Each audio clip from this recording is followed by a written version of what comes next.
Bref, on s'est tous déjà demandé ce qu'on aimerait faire plus tard. Pour arriver à mon objectif qui était de trouver le travail qui me convenait le mieux, j'ai utilisé 3 chemins différents. Le premier, le test de l'éthique de la vertu. Le deuxième, le test de l'éthique du devoir. Et le troisième, le test de l'éthique de l'utilité. En faisant le test de la vertu, j'ai obtenu comme résultat l'intelligence corporelle.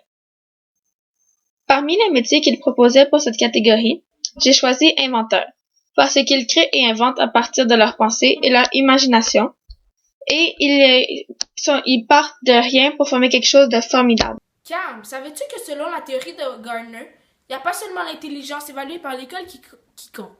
Il y a aussi d'autres types d'intelligence qui sont nécessaires pour ta réussite professionnelle ou personnelle. Et pour ça, tu dois prendre ta place dans la société en choisissant un domaine où est-ce que tu seras la meilleure. Et tu dois aussi choisir une profession où est-ce que tu te tanneras jamais, vu que ce sera pour la vie ou presque pour la vie que tu seras dans ce domaine. Merci. Dans mon second test, qui était pour l'éthique du devoir, j'ai obtenu comme résultat l'intelligence verbale linguistique. Parmi les métiers, j'ai choisi avocat, car je trouve que la société manque d'avocats. La société continue d'évoluer, alors nous aussi. Je sais que même si on entend moins parler de certaines histoires qui ont lieu, on doit faire quelque chose pour ces gens-là. Je veux défendre ceux qui ont besoin qu'on les protège. Et comme dans chaque métier, il y a des enjeux. Par exemple, on ne peut pas choisir qui sera notre client. Même si on voudrait toujours avoir la victime à défendre, ce n'est pas correct de notre part. Notre client peut être le coupable. Et quand on sait que c'est celui qu'on doit défendre, c'est celui qui a fait le mal dans l'histoire, ça nous tente pas toujours. Mais vu qu'on a choisi ce travail, c'est à nous de faire avec et de les défendre. Peu importe ce qu'il a fait et pourquoi il est là. Car si nous on le fait pas, qui le fera?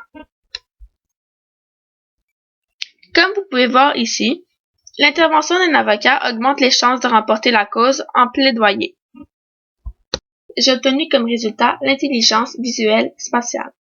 Pour moi, mon métier de rêve serait architecte. Depuis plusieurs années, je rêve de ce métier. Le design, l'aménagement, l'architecture, j'aime ça. Si je sais qu'il faut, j'espère pouvoir aller au bout de ma passion et l'exploiter au maximum. Par exemple, qu'en France, il y a une nouvelle loi et cette loi oblige aux architectes de mettre un mécanisme, panneaux solaires ou éoliennes, dans les nouveaux bâtiments construits et que ce mécanisme permet aux maisons de produire elles-mêmes leur énergie, leur propre électricité. Ce seraient des maisons qui seraient autonomes. Puis, disons que les architectes seraient vraiment partants de travailler avec cette nouvelle idée, mais c'est sûr qu'il y en a qui seraient moins partants, comme la population et le gouvernement, puisqu'à court terme, ça va leur coûter beaucoup d'argent.